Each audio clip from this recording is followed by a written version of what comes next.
So one thing I run into from time to time are Alacrity stands, I'll call them. And I don't think this skill is very good. Now it's good to get for free, right?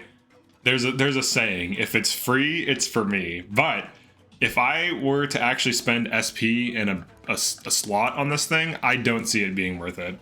Now it can be nice to have, but it definitely isn't going to help your build out as much as something like speed or damage plus or canter, which I think are like the top three skills. Now, depending on the unit, depending on the build, speed plus, canter, or damage increase, whether it be like sword, axe, lance power, or bravery, all are substantially better than Alacrity.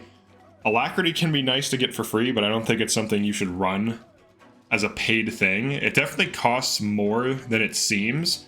And in order to get value from this thing, you have to have a massive speed advantage on the thing you're attacking. And just by virtue of having high speed, you probably have high avoid. And typically when you have high avoid, you're going to be dodging counterattacks unless the enemy has really high hit. So even if an enemy has 150 hit, it has like a 50 chance to hit this Ivy, who's not even necessarily super fast.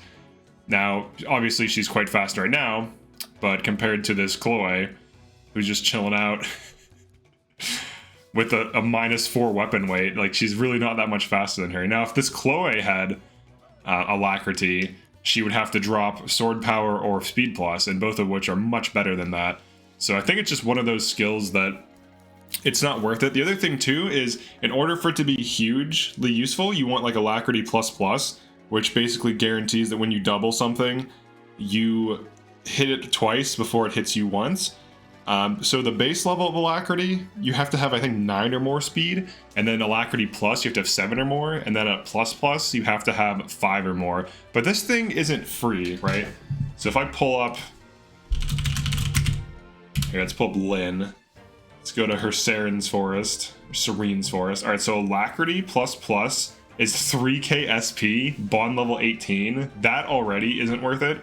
And then Alacrity plus is bond level 13, 2000 SP, and then base rank is 1000 SP, and you can get it at bond level 5.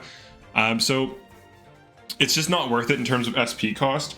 For 2k SP, you can get Gentility / Bravery, and if you're running a bunch of mages, you can have your Erica switch to Ephraim mode, and all of your mages get +3 damage, or all of your Bravery Gentility units. And then when that Erica unit is engaged, they get +3 damage, -3 damage taken for 2k SP. That is way better than doubling something before it hits you. And also, like if you're running like a crit build, it doesn't work with that. But I think it's just one of those passives. I remember early on, there was a lot of builds that people were mentioning, like where they were recommending you unlock this, and I don't think it's worth it at all. The only use case is when you are on a super fast unit that has good damage and good speed, which is very rare for most builds. Most builds require some kind of external thing.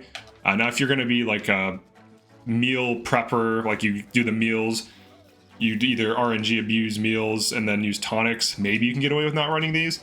But if you're just playing the game normally without excessive external battle things, I don't think Alacrity is really a good passive to unlock.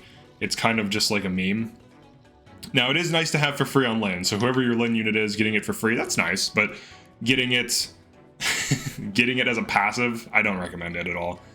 That's pretty much it for this one. I just want to talk about Alacrity. I've had a few comments here and there where it's just like people telling me I'm undervaluing Alacrity, and I just don't see it being that good. In a lot of cases, just attacking with the right weapon, like this Bolg can hit a lot of enemies that can't counterattack. So even if she was not on Lynn, she would be hitting things that can't hit her back, and that's another thing. So if you break, or if you hit things that can't counterattack, or if someone else breaks that enemy, you can get away with hitting things for free. Now, it can be nice to hit like worms with, but you could always just have a staff bot fracture a worm and then smack it, so it's like, what's the point?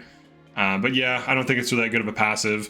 I've never recommended it. I've always kind of seen it as a meme. And there might be some builds that kind of leverage it, but I can't see it being better than speed plus or damage plus, both of which increase your units dodging, hit rates, or I'm sorry, dodging, doubling rates, and damage output in general. But yeah, peace.